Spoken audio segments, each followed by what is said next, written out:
Question है कि भारतीय राष्ट्रीय ध्वज कब अपनाया गया। आपका विकल्प है 12 जुलाई 1947, 12 अगस्त 1947, 22 अगस्त 1947 और 22 जुलाई 1947। तो इसका जो सही उत्तर है 22 जुलाई 1947, अर्थात भारत का जो राष्ट्रीय ध्वज है वो से जो है 22 जुलाई 1947 को अपनाया गया था, ये संविधान सभा द्वारा। और वहीं जो है राष्ट्रगान को जो है याद रखिएगा, क्योंकि क्वेश्चन पूछा जाता है, तो राष्ट्रगान को जो 24 जनवरी 1950 को अपनाया गया था। और भारत का जो संविधान है जो अंगीकृत हुआ था 26 नवंबर 1949 को, लेकिन इसे लागू किया गया था 26 जनवरी 1950 को, और 26 नवंबर को हम संविधान दिवस मनाते हैं प्रतिवर्ष। इस अभी चर्चा में है रहता है हमेशा, इसलिए आप इसे जो है ध्यान में रखें जो है। और एक और इससे क्वेश्चन पूछता है कि जो राष्ट्रीय ध्वज है उसका जो है अनुपात कितना पाया जाता है। जैसे हम उसके लंबाई और चौड़ाई का जो अनुपात देते हैं तो उसमें जो 3:2 होता है, तो ये भी क्वेश्चन पूछा जाता है एसएससी में खासकर, तो इसलिए आप इसे ध्यान रखें। तो यह जो क्वेश्चन हो गया आपका कि राष्ट्रीय ध्वज कब अपनाया गया था, तो राष्ट्रीय ध्वज जो है 22 जुलाई 1947 को। क्वेश्चन नंबर 2 है कि इनमें से कौन सी नदी अरब सागर में मिलती है। विकल्प है आपका 1 सिंधु, गोदावरी, ब्रह्मपुत्र, कृष्णा। तो इसका जो आपका सही उत्तर है कि अरब सागर में गिरती है, तो अरब सागर में जो गिरने वाली नदी है वह हो गई यहाँ पर सिंधु, अर्थात आपका जो उत्तर हो गया विकल्प 1 सही हो गया जो है, ठीक है। और जो गोदावरी, ब्रह्मपुत्र और कृष्णा है यह जो है बंगाल की खाड़ी में गिरने वाली ये नदियां हैं, जिसमें सिंधु जो है, देखिए ये जो है सिंधु मानसरोवर झील निकट से निकलती है जो कि तिब्बत में अवस्थित है, और इसकी जो कुल लंबाई है 2880, इसकी जो कुल लंबाई है 2880, लेकिन यह जो है यह भारत में कम क्षेत्र में बहती है, और यहाँ भारत में इसकी जो कुल लंबाई है वो 709 किलोमीटर है। और इसकी जो सहायक नदी है रावी, ब्यास, चिनाब, जो सतलज, ये जो इनकी नदी जो है इनके सहायक नदियाँ जो है, और ये सब जो है यह अरब सागर में मीठन कोट एक स्थान है वहाँ पर यह मिलती है जो है, ठीक है। गोदावरी को देखिए, तो गोदावरी नदी जिसे जो है दक्षिण भारत की गंगा कहा जाता है, ठीक है। ब्रह्मपुत्र नदी ये भी जो है मानसरोवर झील के निकट से निकलती है, और यह तिब्बत में सांगपो नाम से बहती है, और यह अरुणाचल प्रदेश में या दिहांग नाम से गार्ज के माध्यम से, यह गार्ज जो है जो नदियाँ बनाती हैं, या इस गार्ज के माध्यम से जो है यह अरुणाचल प्रदेश से होते हुए भारत में प्रवेश करती है जो है, ठीक। प्रश्न है कि इनमें से कौन बाणभट्ट द्वारा लिखित प्राचीन पुस्तक है। ऑप्शन है आपका कादम्बरी, मृच्छकटिका, मेघदूतम और गीत गोविंद, ठीक है। तो इसमें जो है बाणभट्ट की जो रचना है द्वारा लिखित पुस्तक है यह जो है कादम्बरी है। क्या है कादम्बरी जो है संस्कृत में लिखी गई एक रोमांटिक उपन्यास है, जिसकी रचना 7वीं शताब्दी में बाणभट्ट के द्वारा की गई थी, ठीक है। यह जो है हर्षवर्धन की जीवनी हरिश्चंद्र की रचना के लिए भी यह जाना जाता है, माने कि जाना जाता है। देखिए कादम्बरी के अलावा जो है बाणभट्ट की जो बाणभट्ट थे या इनकी जो रचनाएं थी उसमें जो है हर्षवर्धन की एक जीवनी की हर्षचरित की रचना भी थी, उन्होंने किया था। तो ये चीज़ आप ध्यान रखें। और इस प्रकार इस प्रश्न का जो उत्तर हो गया आपका बाणभट्ट द्वारा लिखी जो प्राचीन पुस्तक है यह कादम्बरी हो गई जो है। फिर देखते हैं कि यह मृच्छकटिका, अगले जो शेष विकल्प हैं वो उसके देखते हैं। तो मृच्छ जो कटिका है इसे शूद्रक द्वारा लिखी गई है, और मेघदूतम, रघुवंशम, कुमार संभव ये सब जो है कालिदास की रचनाएं हैं, और गीत गोविंद की रचना जयदेव ने की थी जो है, ठीक है। तो इस प्रकार इन सबको ध्यान में रखें, क्योंकि एग्जाम में क्वेश्चन पूछे जाते हैं और बार बार जो है ये रिपीटेशन की ज़्यादा उम्मीदें होती हैं, क्योंकि इस तरह के प्रश्न पूछे जाते हैं, तो इसलिए आप इसे ज़्यादा ध्यान में रखें चीज़ों को। अगला प्रश्न है वार एंड पीस पुस्तक के लेखक कौन है, या वार एंड पीस पुस्तक किसके द्वारा, वार एंड पीस पुस्तक किसके द्वारा लिखी गई है। तो इसका जो ऑप्शन है आपका लियो टॉल्स्टॉय, दलाई लामा, मारूफ राजा, H.G. वेल्स। तो यह जो है लियो टॉल्स्टॉय द्वारा यह लिखी गई है, इस पुस्तक को लिखा गया है। तो इसका जो आपका उत्तर हो गया वार एंड पीस को जो है कभी आपको मिलेगा युद्ध और शांति के लेखक कौन है या इसकी रचना किसने की है। तो इसे आप ध्यान में रखेंगे कि इसकी जो रचना है लियो टॉल्स्टॉय के द्वारा की गई है, ठीक है। ये बहुत इंपॉर्टेंट है क्योंकि बार बार पूछे जाते हैं, तो इसे आप ध्यान में रखेंगे। प्रश्न है कि इनमें से कौन सी घटना लॉर्ड कर्जन से संबंधित है। बंगाल का विभाजन, डुरंड आयोग की स्थापना, भूटान युद्ध और बजट प्रणाली को लागू करना। देखिए लॉर्ड कर्जन आप जानते हैं कि ये इनका इतिहास में एक चर्चित नाम रहा है, और यह जो है विशेषकर जो है बंगाल विभाजन के लिए यह बहुत ही चर्चित रहे हैं। तो बंगाल विभाजन के लिए जो है लॉर्ड कर्जन जो संबंधित है, या लॉर्ड कर्जन से जो संबंधित जो महत्वपूर्ण घटना है वह है बंगाल विभाजन। इसकी जो घोषणा हुई थी 19 जुलाई 1905 को हुई थी, ठीक है, जबकि यह 16 अक्टूबर 1905 को लागू हुआ था। तो इसे ध्यान में रखेंगे। और इस बंगाल विभाजन के पश्चात ही चाहे इसके प्रतिरोध में ही जो है स्वराज, जो हम लोग स्वदेशी आंदोलन कहते हैं, स्वदेशी आंदोलन शुरू किया गया था। तो यह बंगाल विभाजन के प्रति शोध के रूप में ही था। तो इसे आप ध्यान में रखेंगे, क्योंकि यह जो है क्वेश्चन कई बार इसे घुमा फिरा कर पूछा जाता है, तो इसे आप ध्यान में रखेंगे। फिर कह रहा है कि जो भूटान युद्ध है यह 1864 से 65 ईस्वी तक जो लॉरेंस था उसके समय में जो है यह हुआ था। जो है भारत में बजट प्रणाली कह रहा है कि लागू करना, तो भारत में जो बजट प्रणाली है इसे लागू करने का जो श्रेय है यह लॉर्ड कैनिंग को जाता है। किसे जाता है? लॉर्ड कैनिंग को जाता है। तो इसे आप ध्यान में रखें। तो इस प्रश्न का जो लॉर्ड कर्जन से संबंधित जो प्रश्न, इसका उत्तर आपका विकल्प 1 हो गया, बंगाल विभाग। कहा जा रहा है कि भारतीय संविधान में कितनी अनुसूचियां हैं? ऑप्शन है आपका 14, 12, 11 और 13। तो भारतीय संविधान में जो अनुसूचियां हैं इनमें जो है यह कुल 12 अनुसूचियां हैं। जो मूल संविधान थे उनमें 8 अनुसूचियां ही थी, और जो 4 अनुसूचियां जो है बाद में शामिल की गई हैं। तो आप इसमें देखेंगे कि मूल में जो 8 अनुसूचियां थी, लेकिन जो आगे की जो अनुसूचियां थी वो किस प्रकार का विकास हुआ है। तो 9वीं जो अनुसूची थी वो प्रथम संविधान संशोधन अधिनियम 1951 द्वारा इसमें जोड़ी गई। 10वीं अनुसूची को 92वें संविधान संशोधन द्वारा जो है जोड़ा गया जो है 1985 में। फिर जो है इसके 11वें को जो 73वें संविधान संशोधन द्वारा, और 12वें जो इसका अनुसूची है उसे जो 74वें संविधान संशोधन के द्वारा जोड़ा गया। जो तो इस प्रकार आप ध्यान में रखेंगे कि जो अनुसूचियाँ थी वो किस क्रम में जो जोड़ी गई वो भी आपको यहाँ पता चल गया। इसे आप ध्यान में रखें, क्योंकि यह अक्सर चीज़ें जो है कुछ नहीं मिलती हैं। तो हम लोग का पूरा प्रयास है कि हम इस तरह से आप लोगों को जो है एक्सप्लेन के माध्यम से क्वेश्चन को तो कवर करें ही करें, साथ ही इस तरह के फैक्ट को इसके संबंधित कवर करें, ताकि जो है आपको आगे जो भी अगर क्वेश्चन इससे बने तो आप जो है क्वेश्चन को आसानी से हल कर पाएंगे। हमारा उद्देश्य यही है कि आप ज़्यादा से ज़्यादा क्वेश्चन को आसानी से करें, और क्योंकि इसलिए हम लोग प्रयास कर रहे हैं कि जितना ज़्यादा से ज़्यादा जो एग्जाम ओरिएंटेड फैक्ट उसे बताया जाए। कह रहा है कि इलेक्ट्रॉन की खोज किसने की? इसमें जो है कह रहा है कि इलेक्ट्रॉन की खोज जो है यह किसने की है? तो इसका जो ऑप्शन है जे थॉमसन, जेम्स चैडविक, ई रदरफोर्ड और ई गोल्डस्टीन।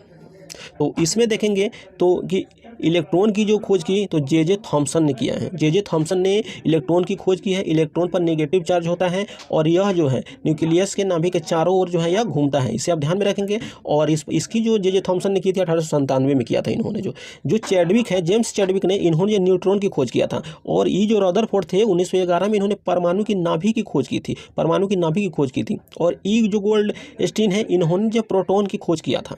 तो किस वंश की स्थापना कुतुबुद्दीन ऐबक ने की?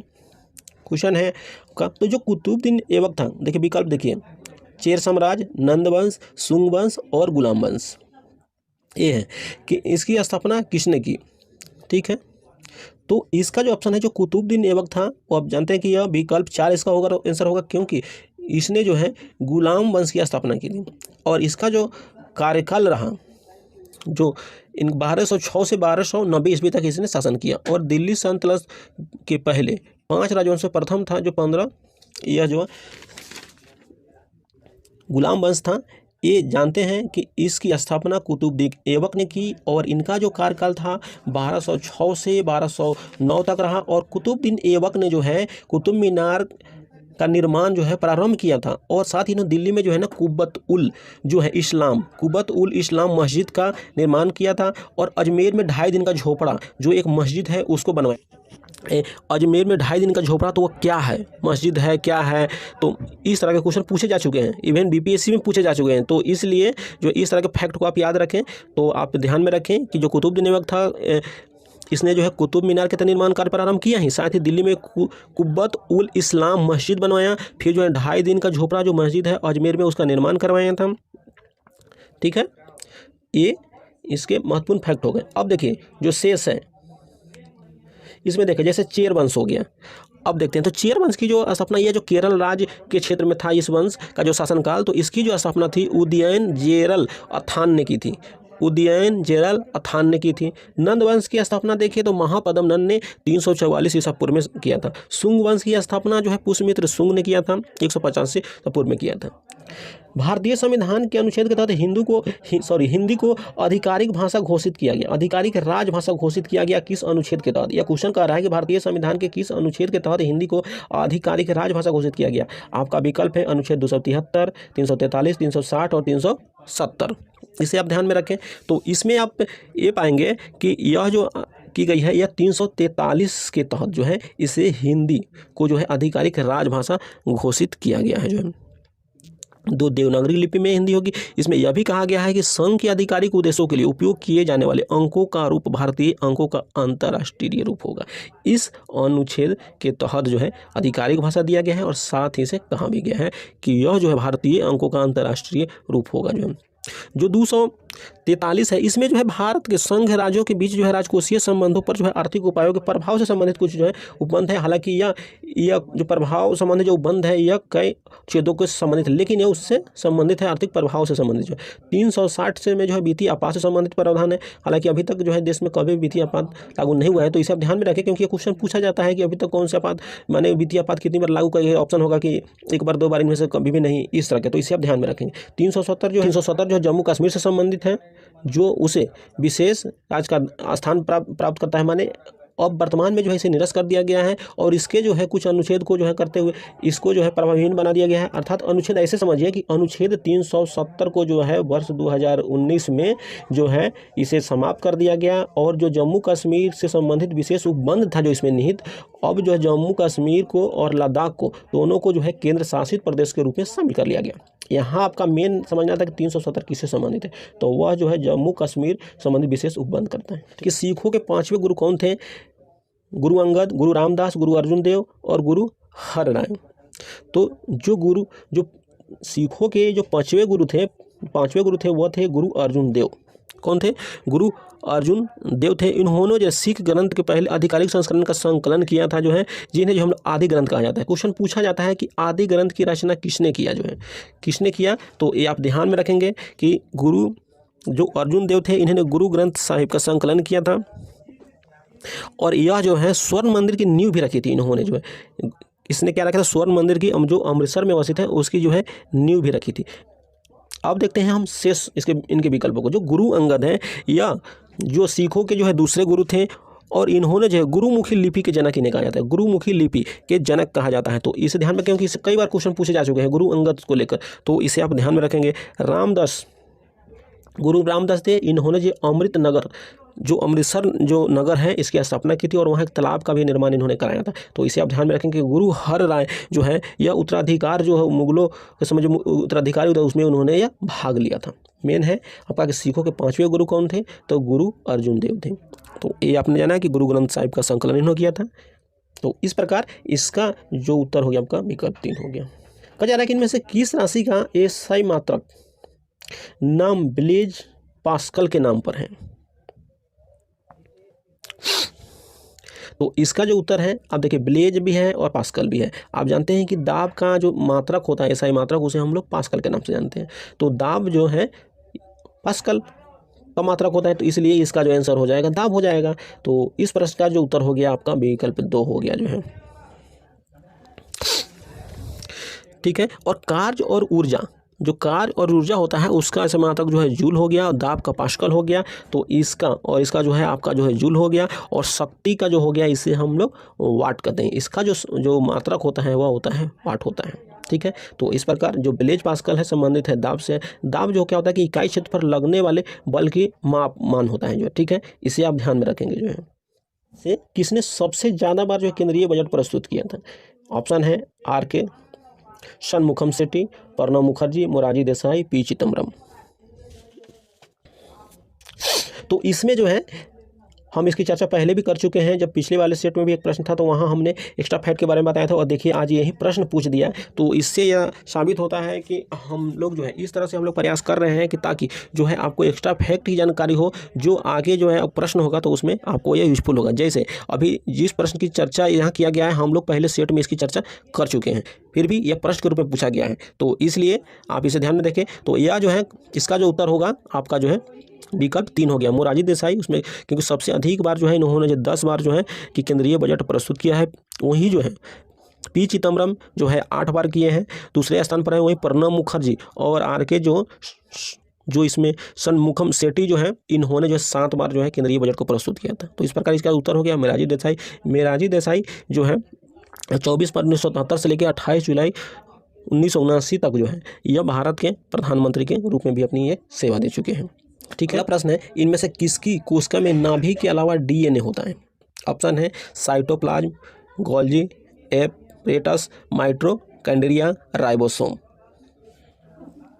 तो इसका जो आपका उत्तर हो गया, इसका जो उत्तर हो गया माइटोकॉन्ड्रिया। माइटोकॉन्ड्रिया हो गया।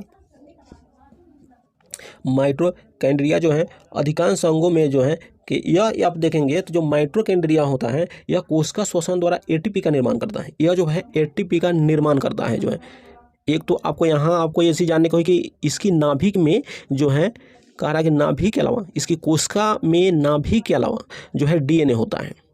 किस क्वेश्चन कह रहा है कि इनमें से किसकी कोशिका में नाभि के अलावा डीएनए होता है? क्वेश्चन को समझने का प्रयास कीजिए, क्योंकि कभी कभी क्वेश्चन अगर जल्दी में आप पढ़ते हैं तो उसमें आप गलत कर देते हैं चीज़ों को। तो इसलिए क्वेश्चन को आप सही से समझने का प्रयास कीजिए, क्योंकि अक्सर माइटोकॉन्ड्रिया से क्वेश्चन पूछा जाता है, जैसे ऊर्जा गृह, इस तरह के क्वेश्चन पूछे जाते हैं।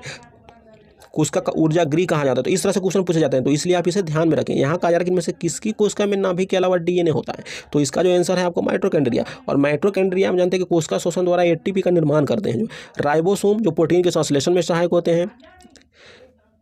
फिर जो है आपका जो गोल्जी प्रोटीन, यह जो पदार्थों के संचय या स्थानांतरण में जो है यह सहायक होते हैं जो है। इस प्रकार इस जो प्रश्न है इसका जो आपका उत्तर विकल्प 3 हो गया माइटोकॉन्ड्रिया। जल में उपस्थित किस तत्व के कारण कैंसर हो सकता है? ठीक है, तो यह पाया जाता है कि जल में उपस्थित जो आर्सेनिक होती है, आर्सेनिक जो है युक्त पानी पीने से जो है आप अगर करते हैं तो उसमें जो है मूत्राशय कैंसर और त्वचा कैंसर होने की संभावना होती है। इसके अलावा फेफड़े, पाचन तंत्र, यकृत, गुर्दा आदि प्रणालियों के कैंसर में भी जो यह सहायक होते हैं। अर्थात यह जो कैंसर को जो है जन्म देते हैं। एक तरह से आप समझिए कि जो जल में जो आर्सेनिक युक्त अगर जल का हम सेवन करते हैं तो विभिन्न प्रकार के कैंसर को जो है जन्म देते हैं। त्वचा कैंसर हो गया, यकृत, लसिका, ये सब चीज़ों में जो है जोखिम पैदा करते हैं जो है। तो इस प्रकार यह जो है आपका इसका सही उत्तर हो गया विकल्प 1 आर्सेनिक। ठीक है, अब यदि जल की बात हो रही है तो एक चीज़ और ध्यान रखिए कि जो क्वेश्चन बार बार पूछे जाते हैं कि जल की अस्थायी कठोरता किस कारण से होती है, तो जल की जो अस्थायी कठोरता होती है वो कैल्शियम तथा मैग्नीशियम के क्लोराइड और सल्फेट के कारण होती है। किसके कारण होती है? जल की जो कठोरता होती है वह जल में घुले कैल्शियम तथा मैग्नीशियम के क्लोराइड और सल्फेट के कारण होता है। तो इसे आप ध्यान में रखेंगे। प्रश्न है कि इनमें से प्रोटीन की कमी से कौन सा रोग होता है?